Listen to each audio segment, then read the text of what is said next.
সুপ্রভাত বন্ধুরা, তোমরা সকলে কেমন আছো? আশা করছি সকলে খুব ভালো আছো। আজ রবিবার, সকাল সকাল চলে এসেছি ছাদে।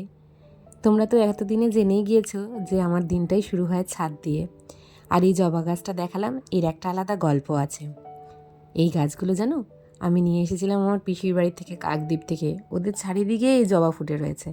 এত ভালো লেগেছিল রঙটা, আমাদের এখানে কোথাও দেখি না। এইখানে দেখে আমি নিয়ে আসলাম। আর এই টুনি ফুলের গাছগুলো দেখো, গত বছর আমি লাগিয়েছিলাম একটা বালতিতে আলাদা করে, একটা জঙ্গল ঝোপঝাড় থেকে তুলে এনে লাগিয়েছিলাম। আর এই বছর জানি না বীজ কোথার থেকে এসে পড়েছে, হয়তো সেখান থেকে এসেই পড়েছে, নিজে থেকেই হয়েছে। আর অতসী ফুল গাছ, এই হাজারি টগর, এগুলো তো সবই আমার এই বছরের নতুন। চলো তোমাদেরকে দেখাই গত বছর আমি বৃক্ষরোপণ উৎসবে কী গাছ এনেছিলাম। দুটো কুল গাছ আর দুটো লেবু গাছ। কুল গাছগুলো তো বেশ সুন্দর তরতর করে এগোচ্ছে, কিন্তু লেবু গাছগুলো জানি না, এত সুন্দর জায়গায় দিয়েছি তবু ভালো গ্রোথ নেই। কী করলে ভালো হবে, যদি তোমরা কেউ জেনে থাকো অবশ্যই জানিও। আর আমার এই দিকটা দেখো, জবা গাছ আর নয়নতারা গাছ। এই দিকটা দেখতে যে এত ভালো লাগে জানি না, ভাবি রোজই তোমাদেরকে ভিডিওতে দেখাই। তোমাদের কতটা ভালো লাগছে আমি বুঝতে পারি না। এরপরে তোমাদেরকে নীলকণ্ঠ গাছটা দেখিয়েছিলাম, যেটা আমি আমার জন্মদিনের দিন লাগিয়েছিলাম। তো ওটাও বেশ সুন্দর, গাছটা ধরে গিয়েছে। আমি ছাদের থেকে একটা এই নাকচম্পা গাছ এনে মেয়ের কানে গুঁজে দিয়েছিলাম। ও বুঝতে পারেনি যে আমি ক্যামেরা করছিলাম, তার জন্য মুখটা কেমন করে রয়েছিল। যখনই শুনলো ক্যামেরা করছি, সাথে সাথে একটু হাসি দিয়ে দিল। এরপরে দেখো প্রাডা মহাশয় হচ্ছে গিয়ে আমাদের বাইরের যে গ্যাসের গাড়ি এসেছে তাকে দেখে একটুখানি উত্তেজিত হয়ে গিয়েছে। সে এখন তাকে ঘেউ ঘেউ করবে। যেই খুলে দিয়েছে দৌড়ে আমার কাছে এসেছে। আমার কাছে এসে আমার গায়ের একটুখানি গন্ধ ঠন্ধ নিয়ে আবার চলে গেল ও নিজের কাজে। ওর মা ওর সঙ্গে যা করে তোমাদেরকে আর কি বলবো। দেখো, আর ওকে ও আদর করলে ও এত ভালো বোঝে না, তোমাদেরকে কি বলবো। চুপ করে বসে থাকবে, শুধু ওর মা বলে না, আমরাও যদি আদর করি না, বেশ সুন্দর বসে বসেও আদর উপভোগ করে। বলে তোরা যতক্ষণ খুশি ইচ্ছা আদর কর, আমি কিচ্ছুই বলবো না। এরপর একটুখানি চা নিয়ে বসলাম। চা বসতে বসতেই একটা পার্সেলে আসলো। মিশো থেকে ছেলের জন্য কটা জামা, ঘরে পরার জন্য কটা জামার কম্বো অর্ডার করেছিলাম।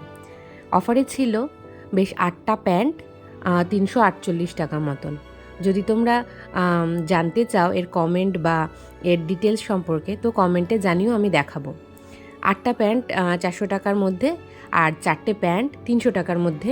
এই সরি, খুব ভুল হয়ে গিয়েছে। 4টে প্যান্ট কিনেছি 400 টাকা, 8টা প্যান্ট কিনেছি 400 টাকার মধ্যে, আর 4টে গেঞ্জি কিনেছি 300 টাকার মধ্যে।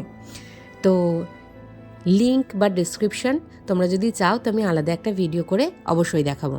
তো বোন তোমাদেরকে হচ্ছে গিয়ে গেঞ্জিগুলো দেখাচ্ছিলো, খুব সুন্দর এসেছে গেঞ্জিগুলো, বেশ কটন গেঞ্জি, খুব সুন্দর প্রিন্ট। তো এটা নিয়েও আমি পরে একটা আলাদা ভিডিও তোমাদেরকে করে দেবো। তো এরপরে হচ্ছে গিয়ে আমি রান্নাতে চলে গেলাম। আজকে তো একটু রবিবার, একটু ভালো মন্দ রান্না না করলেই নয়। তো আমার বোন আবার প্যান্টও সেট করে দিচ্ছিলো, জানো, যে কোনটার সঙ্গে কোন প্যান্টটা পরলে ভালো লাগবে।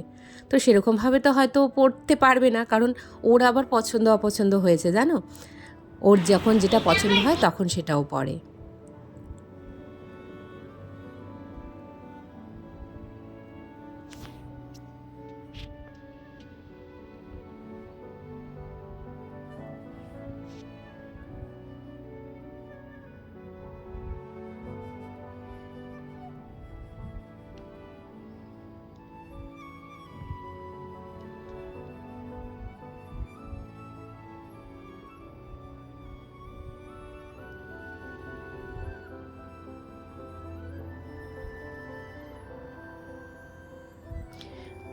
দুটি ভাই বোনে এত ঝগড়া করে, একজন আরেকজনের থেকে 5-5.5 বছরের ছোট, তাও যে কি ঝামেলা।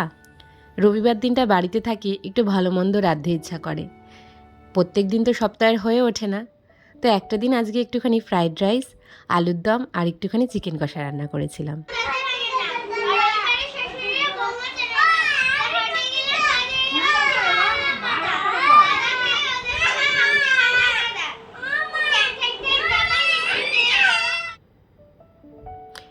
আজকে বিকেলবেলা না একটুখানি বেরিয়েছিলাম রাস্তায়।